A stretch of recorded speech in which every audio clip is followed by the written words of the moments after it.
Welcome. I'm the DeadwoodJedi, and thank you guys for being here today with us. I'm very excited about today's video. We're in the account of Romper. We're going to be doing a little account takeover work here, trying to work on making his team go from Nightmare to Ultra Nightmare. It's a real big transition. Lack of gear, so we're getting creative in making this work. So I think there's going to be a lot in here that you guys are going to see. Also, at the end of this video, I'm going to be announcing the winners of the chicken giveaway from the Chicken Challenge. So I think you'll want to stick around and see that. But getting into this account here, I think we're going to start off with that. Let me tell you a little bit about what we got going on here. So the account for Romper is a pretty big account as far as champions go. We have quite a few of them, quite a few good ones. Definitely got some people here that we can use. We got even more in the vault. There's lots of champions, but one of the things you might have noticed is there's not a lot of them leveled up to 60. And that becomes a bit of an issue. So we're missing books, we're missing levels, we're missing masteries. We had to get a lot of that going on. Now, Romper had approached me a few weeks ago and has been working on getting the silver ready. We ended up having about 20 million, not a ton to work with, but enough where I could get us into a position where we should be able to, at least have the tune established and see the potential of this composition, even if it's not fully flushed out. Now, again, with a team like this, I had to make choices.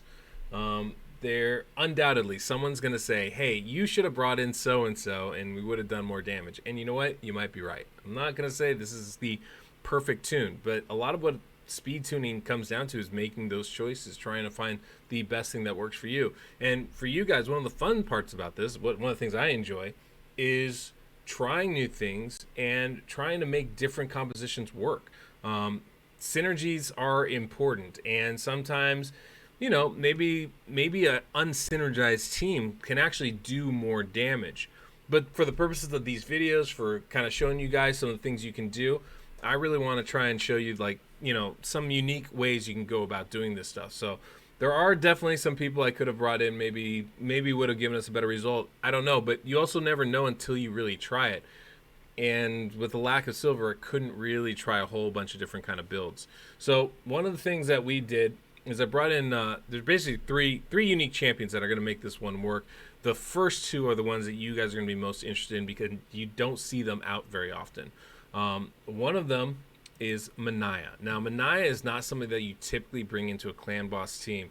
She has some really cool skills, but she's definitely not a great champion as far as legendaries go, right? She's better than your average Joe, but she's nothing to write home about. Her best ability is to pair her with Coronar and make Coronar amazing.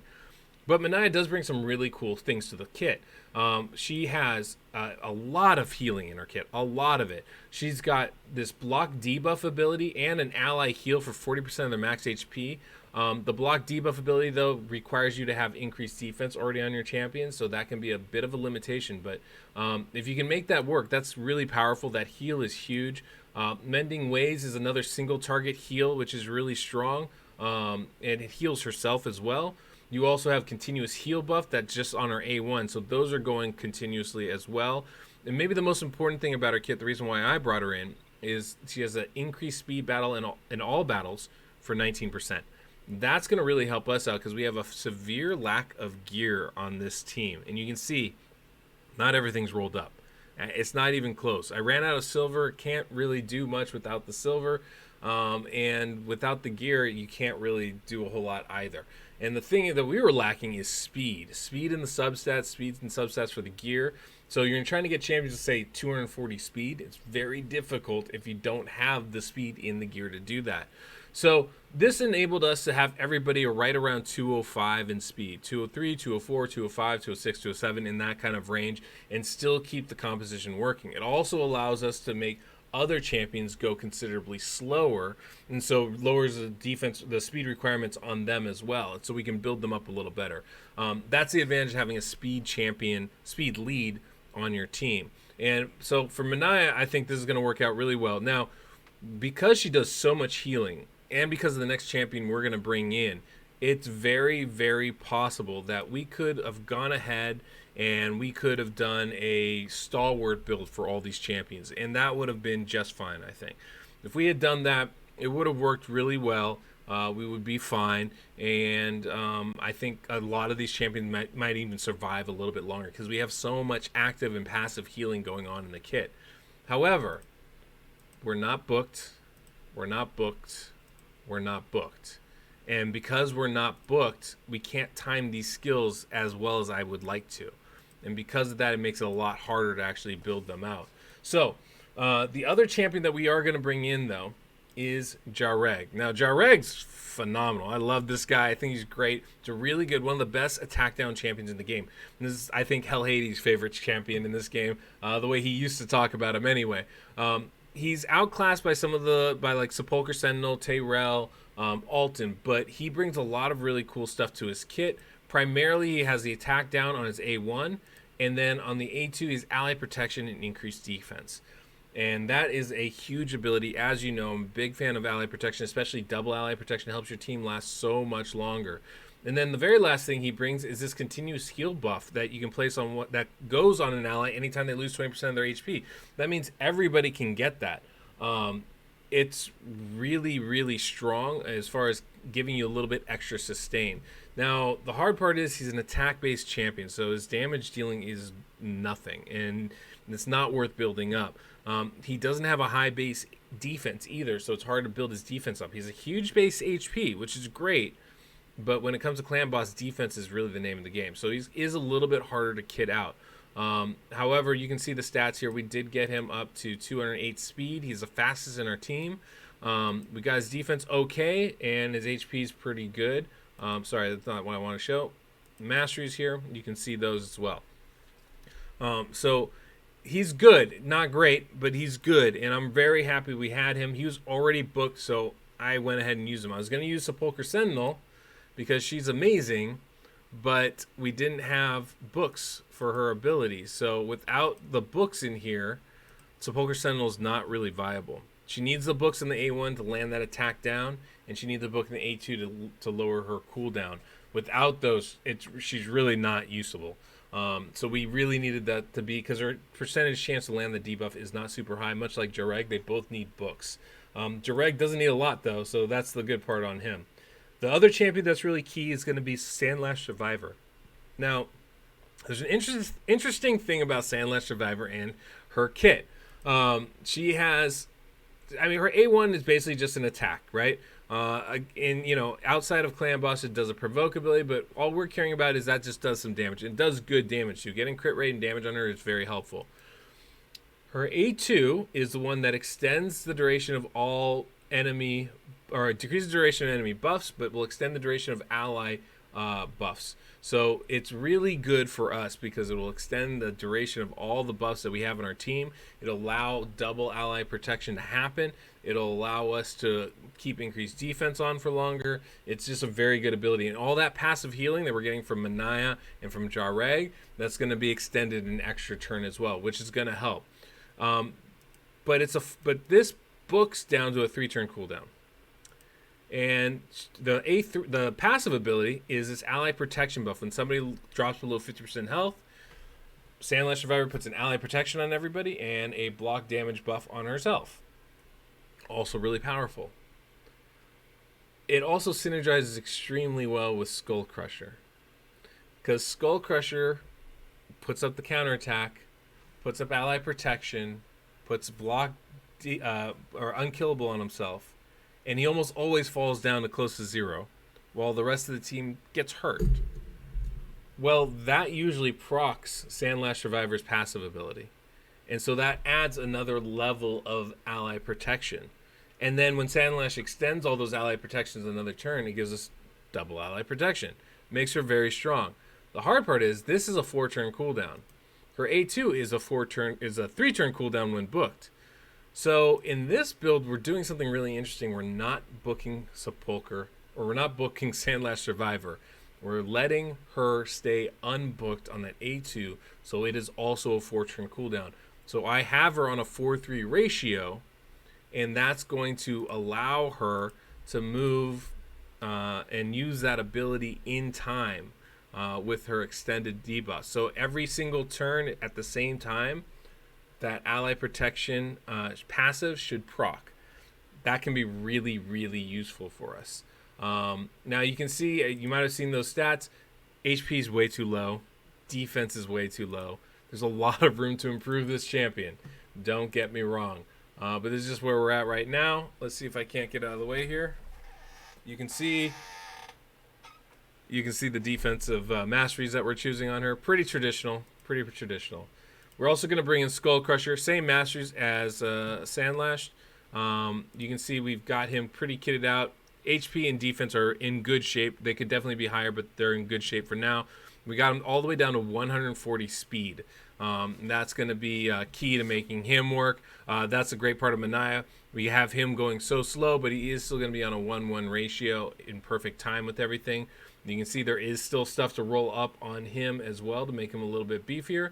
And then the very last champion, which is why we can bring in so much support, is we have Draco. So Draco's going to be all of our debuffs. Decreased defense, weaken, and the poisons are coming from him. We have a pretty solid build on him. 3,000 defense and attack, 30,000 HP. I'm very happy with this. 171 speed, again with Minaya. He's actually going to be going at an effective speed of like 189, which is really fast and good for us. Crit rate's solid. Crit damage is it's okay. Accuracy's good. We didn't have enough gear to really push it over the edge, but I'm very happy with him. We've got the support tree and the offense tree down here so we can extend those buffs with Master Hexer. And that's going to be the team that we're going to be bringing in. Now, like I said, I wanted to bring in Sepulchre Sentinel, but we didn't have her booked, so we couldn't do that.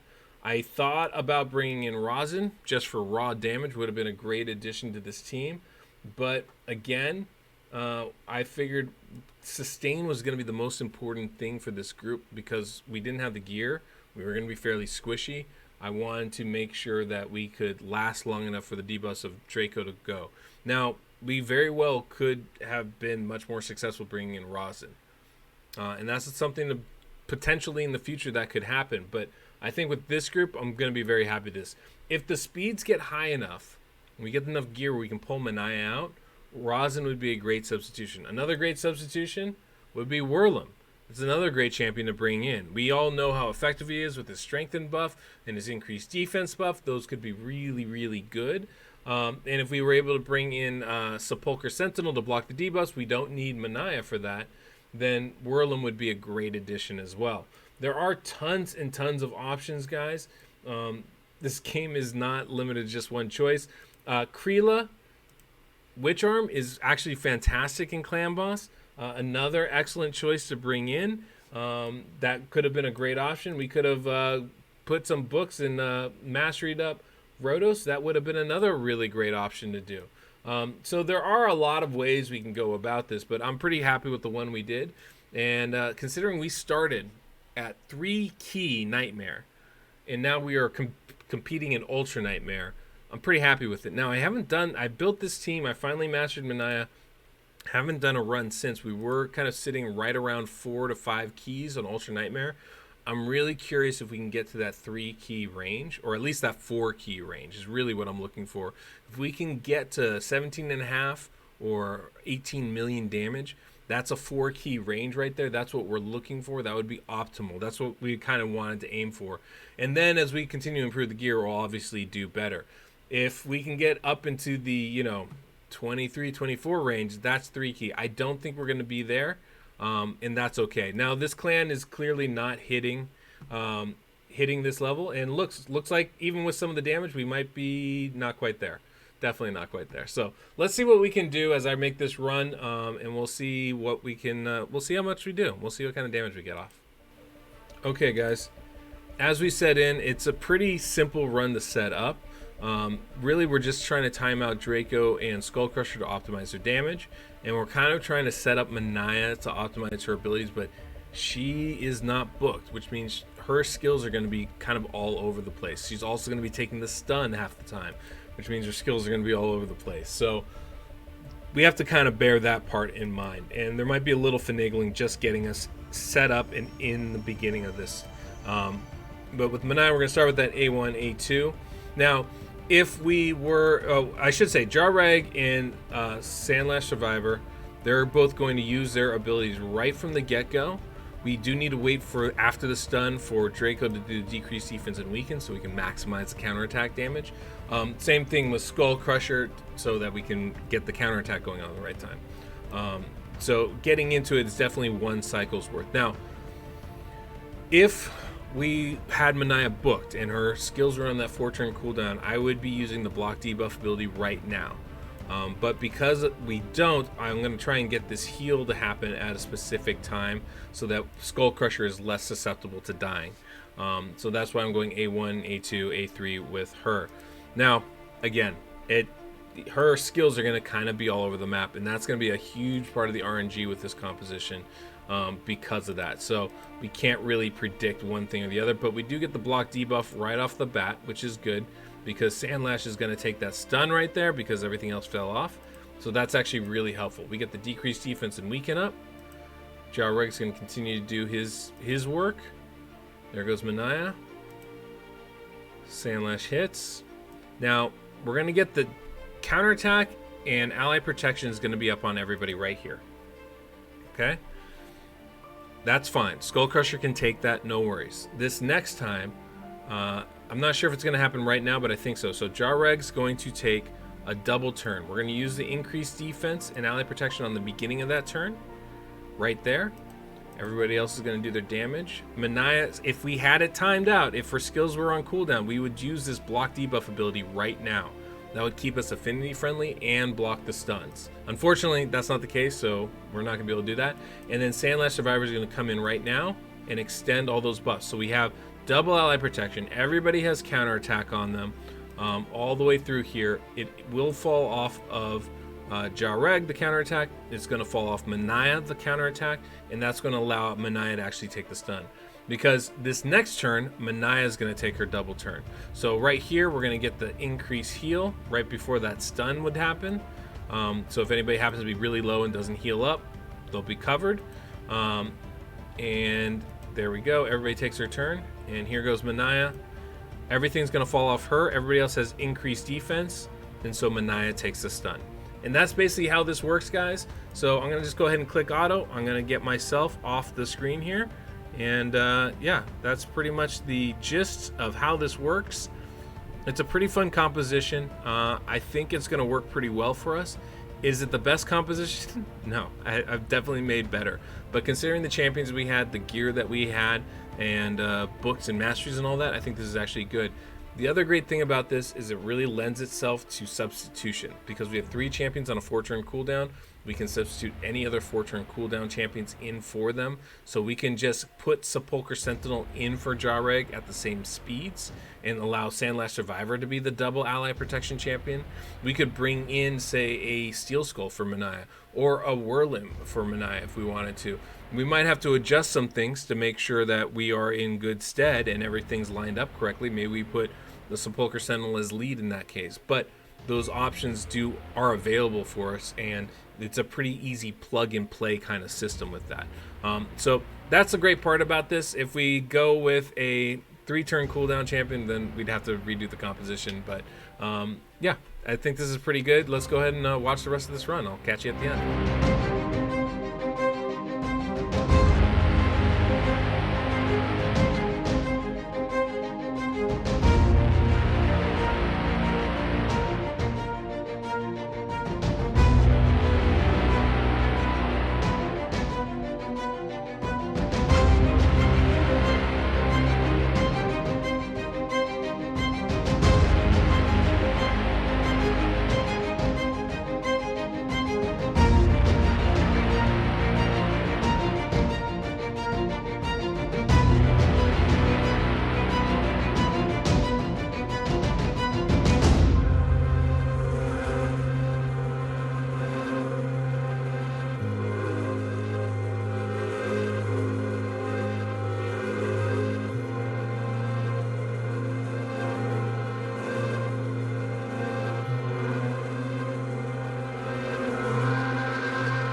Guys, 21.93 million.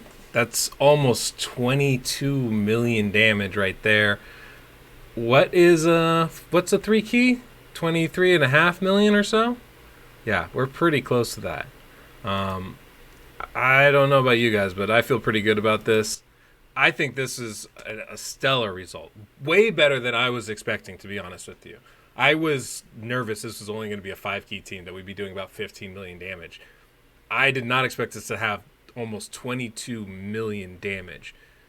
Mania's not booked. We don't have all of our gear rolled up. There is so much room to improve this composition. Minaya and Jareg make a fantastic combination. We can easily bring in stalwart gear for Sandle Survivor, or Jareg for that matter, or even Skull Crusher, because there's so much passive healing on here. I feel pretty confident that we would be able to bring that in and allow them to survive. But that was very impressive. Sandle Survivor is way too low defense. Mania is way too low defense and HP. Like, there's so much room to get these guys to a better spot to survive. Even just 2 or 3 more rounds.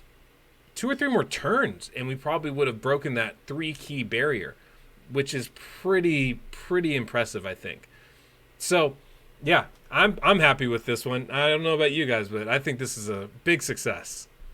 All right, so there you go. It's all about that synergy, right? So we're using Jareg and Skull Crusher to give us ally protection, but the key to making that work is Sandle Survivor extending those buffs. And then we have Mania in there giving us the speed needed to overcome the lack of gear that we have in this composition, which is important to be able to do. You can't, if you don't have the speeds, you can't run the composition. Doesn't matter how great it is, you still have to get to those speeds.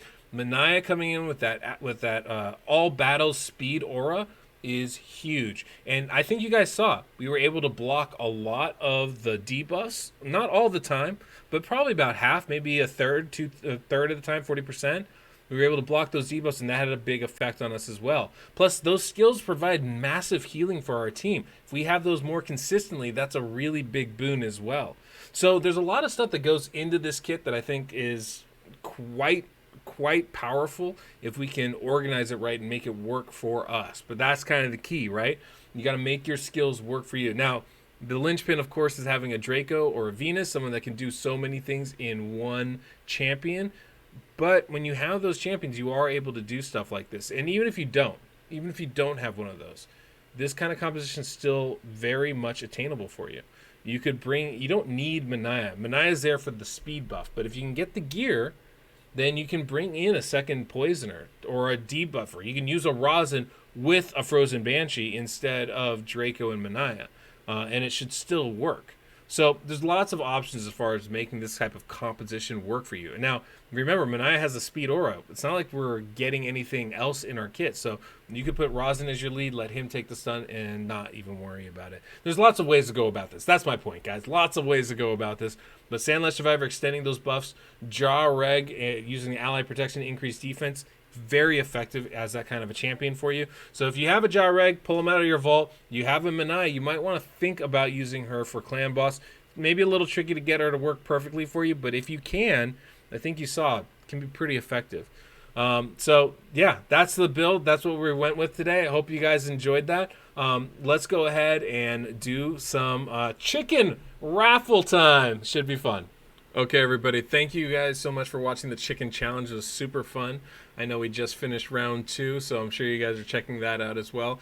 I get to give out 3 chickens today, so I'm very thankful for that. Thank you to Raid and the Diamond for hooking us up with that.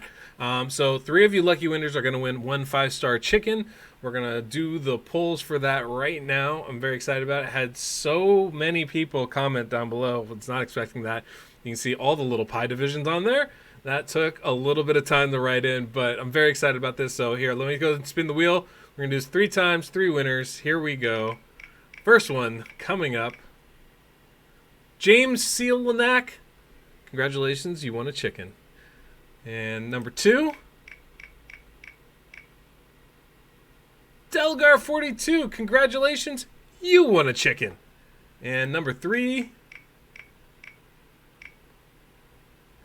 Justin Blitz, congratulations. You won a chicken as well.